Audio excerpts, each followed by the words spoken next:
Over the last few years, gear has been something I've poured my time, effort, and money into. And there are 4 crucial things that I learned through positive experiences, and I'm having the most horrible day.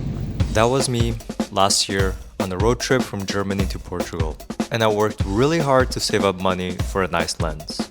Bought entirely from saved money from months of work. What's happening is we're trying to find maybe on the same street if they threw away something here or there. Everything was stolen.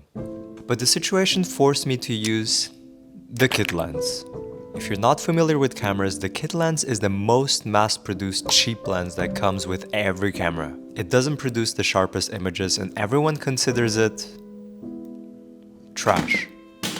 Or is it? Every single shot you're seeing was taken directly with what is considered the cheapest and lowest quality lens. I learned to keep my ego aside and came to the conclusion that the true potential actually came from the brain behind it. Everyone hates on the kit lens, but they're actually very good. But imagine you wake up at 5 a.m. to go to the beach to get a very specific shot. The weather is perfect, the lighting from the sunrise is beautiful. My lens just fell and it broke.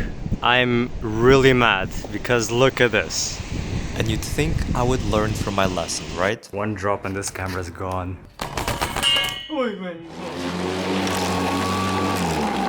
A cheap, light tripod is what I always used, but I've noticed more often than not, the thing holding your expensive gear has to be stable. But the opposite is also true. This microphone is supposedly small, but I never used it because of how much attention I think it gets when I film in public. I opted instead for a smaller, wireless one that I use now all the time.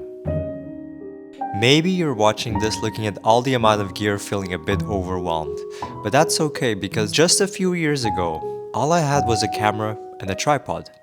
This combo goes a long way. Just look at my last video. I filmed it entirely with my camera only. I placed the camera at several different places for static shots mixed with handheld shots. What matters is the story, not the gear. But then why do I have a C-stand for top shots, a light, a fog machine, a slider? The gear is there to serve the story. If all it took to make good videos was gear, then only the richest people would succeed. But that's not the case at all. It seems like a lot, but I invested step by step, slowly over the months. Once I master one, only then I ever think about getting something new. The story is the king, everything else is the servant. But you know, not all upgrades are physical. A good teacher can help you skip years of trial and error, a shortcut to know immediately what works. If you enjoy making videos, I made a complete video course from an idea to scripting all the way to the editing step by step that help hundreds understand what is really important and what is actually not. I personally wouldn't be here without courses. Just remember, your brain is part of the gear collection too.